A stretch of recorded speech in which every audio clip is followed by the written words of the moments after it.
আসসালামু আলাইকুম। আমার এখানে একজন পেশেন্ট আছে থাইরয়েডের রুগী, ওনার নাম হচ্ছে শ্রীমতী রত্না দাস আর কি। তো আল্লাহর মতে ওনার ওই থাইরয়েডের যে সমস্যা ছিল, গলগণ্ড যে সমস্যাটা ছিল, ওষুধ খাওয়ার পরে এখন অনেকটা ইমপ্রুভ আছে। তো ওনার আগে যে সমস্যাটা ছিল, এটা ওনার পুরানো যে ছবিটা এটা আছে, এটা ওষুধ খাওয়ার মাঝখানে অংশ আর কি। মানে এটা 2024 সালের সময়, ডিসেম্বরের সময় এটা। এখন আল্লাহর মতে উনি তো অনেক দিন ধরে ওষুধ খাচ্ছে, আল্লাহর মতে এখন ওনার কী অবস্থা ওইটা আমরা ওনার থেকে শুনবো আর কি। জি বলেন, আপনার কী সমস্যা এখন? আমার গলা ফুলেছিল, এখন আমি ওষুধ খাই, এখন আমার খুব মানে গলাটা সুস্থ হয়েছে।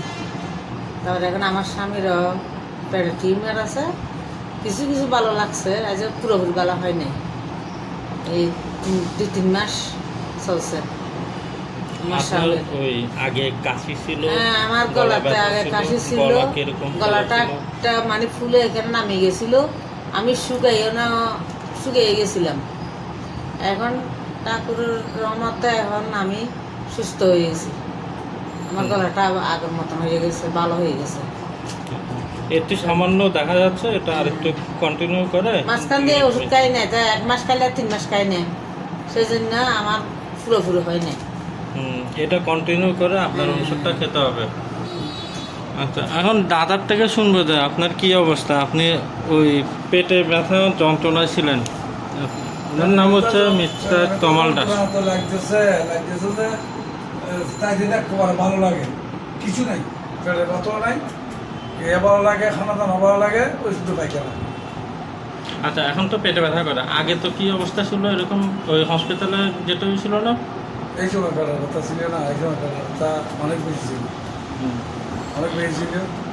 তারপরে এরা বলছে যে মেডিকেল, চকবাজার মেডিকেল যাও, চকবাজার মেডিকেল যাই হাসপাতাল ভর্তি হোক, এইখানে এরা এখান থেকে মানুষ নেবে, দোকানে কোথায় দিয়ে ইয়া করবে।